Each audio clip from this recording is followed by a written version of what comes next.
Class में आपका स्वागत अभिनंदन है। आज हम लोग अध्ययन करेंगे कक्षा नवम में पढ़ी जाने वाली संस्कृत की सेकंड पाठ्य पुस्तक पीयूषम द्रुत पाठाय के अंतिम पाठ 21 को। इसके पूर्व हम प्रथम भाग है उस संस्कृत का अध्ययन करा दिए हैं। 10th का भी दोनों संस्कृत अध्ययन करा दिए। संस्कृत व्याकरण में लगभग अध्ययन करा दिए हैं जो सिलेबस के अनुसार है आपके। तो आज हम इसके अंतिम पाठ जिसका शीर्षक है ग्रंथकाराः, यानी ग्रंथ और ग्रंथों के ग्रंथकार कौन है, रचयिता कौन है, रचनाकार कौन है, यह आपके पुस्तक के अंत में है। इसका मैं अध्ययन कराऊंगा।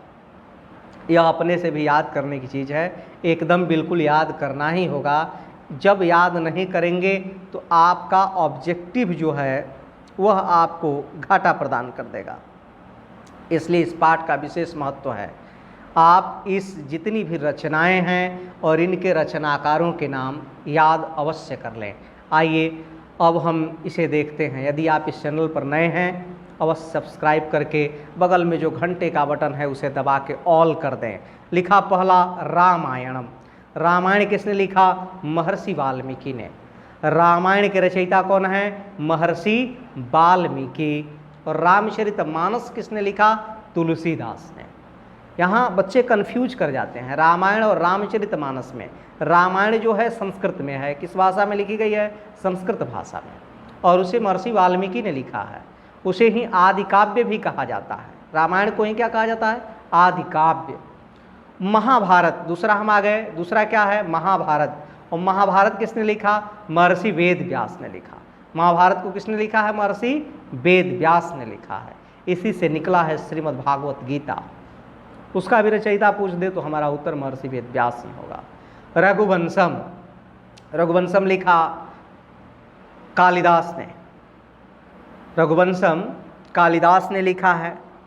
रघुवंशम भी अत्यंत प्रसिद्ध पुस्तक है। रघुवंशम में रघुकुल के भिन्न भिन्न राजाओं का वर्णन है।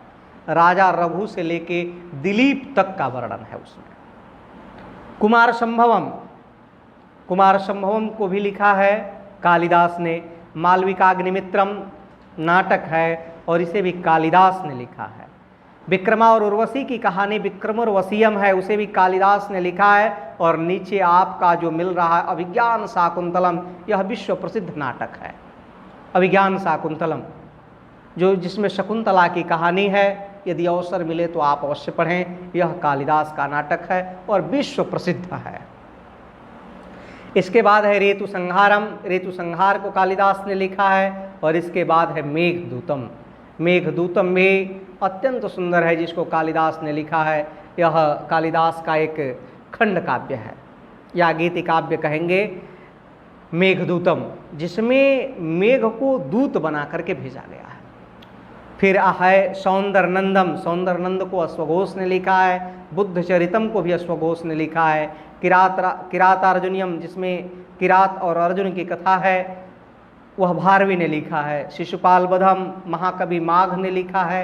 राजतरंगिणी को लिखा है कल्हड़। राजतरंगिणी के लेखक कौन है? कल्हड़। और 10 कुमार चरितम दंडी। 10 कुमार चरितम को लिखा आचार्य दंडी ने। वासव दत्ता को लिखा सुबंधु ने। हर्षचरितम के लेखक हैं बाणभट्ट। और कादंबरी लिखा है बाणभट्ट ने। कादंबरी एकदम प्रसिद्ध पुस्तक है बाणभट्ट की। फिर है स्वप्नवासव दत्तम। पूछ दिया था परीक्षा में पिछली बार। स्वप्नवासव दत्तम के लेखक कौन है? भास। चारु दत्तम के भास। प्रतिमा नाटकम के भास। और मृक्ष कटिकम के लेखक कौन है? शूद्रक। फिर है यहाँ मुद्रा राक्षस के लेखक कौन है? विशाख दत्त। कथा सरित सागर के सोमदेव। और बृहत कथा मंजरी के क्षेमेंद्र। इस प्रकार यह जो है आपके पुस्तक के अंत में दिया हुआ है रचना और रचनाकारों के नाम। इसे आप अवश्य याद कर लें। फिर कुछ प्रसिद्ध लोकोक्तियाँ दिया है यहाँ। लिखा है कृतिर्यस्य स जीवति, यानी कृतिर्यस्य स जीवति, यशस्वी अमर होता है जो भी यश प्राप्त कर लेता। आज महात्मा गांधी नहीं है लेकिन वे यश रूपी शरीर को धारण किए हुए हैं, हर जगह विराजमान है। अल्प विद्या भयंकरी, यानी कम पढ़ा क्या होता है? कष्टदायक होता है। अपरिचयात अवज्ञा, अपरिचयात अवज्ञा, अत्यंत मेल जोल से क्या होता है? तिरस्कार होता है। को अतिभारः समर्थानाम, सामर्थ्यवान पुरुष के लिए कुछ भी असाध्य नहीं होता है।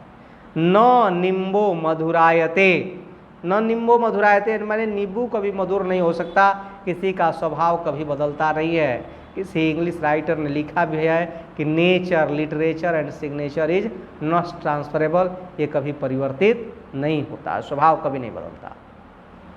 महाजनो येन गतः सपंथा, जिस रास्ते से महान लोग जाएं वह राह क्या होती है? भली होती है। उसी को लिखा बड़ों की राह भली, और वैसे ही मार्ग पर हमें चलना भी चाहिए।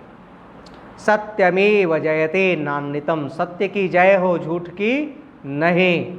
और फिर लिखा विषकुंभम पयोमुखम, ये तो ज़्यादा पाया जा रहा है। मुँह में राम बगल में छुरी, अपलखत पाई त काट दी मूड़ी। विषकुंभम पयोमुखम, मुँह में राम बगल में छुरी। अंतिम है हमारा गतस्य शोचनम नास्ति। गतस्य शोचनम नास्ति, जो बीत गया अब उस पर विचार नहीं करना चाहिए। यहाँ इसका अर्थ भी लिख दिया, बेतेता ही विशारदे, आगे की सुधि ले, यही उत्तम है। और जो बीत गया उसको विचार देना चाहिए, हमें आगे की सुधि लेनी चाहिए।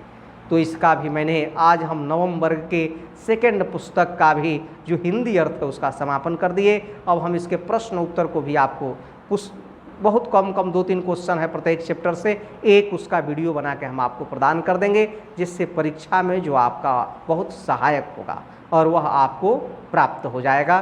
फिर हम आपसे मिलते हैं, तब तक के लिए बहुत बहुत धन्यवाद, शुभकामनाएं।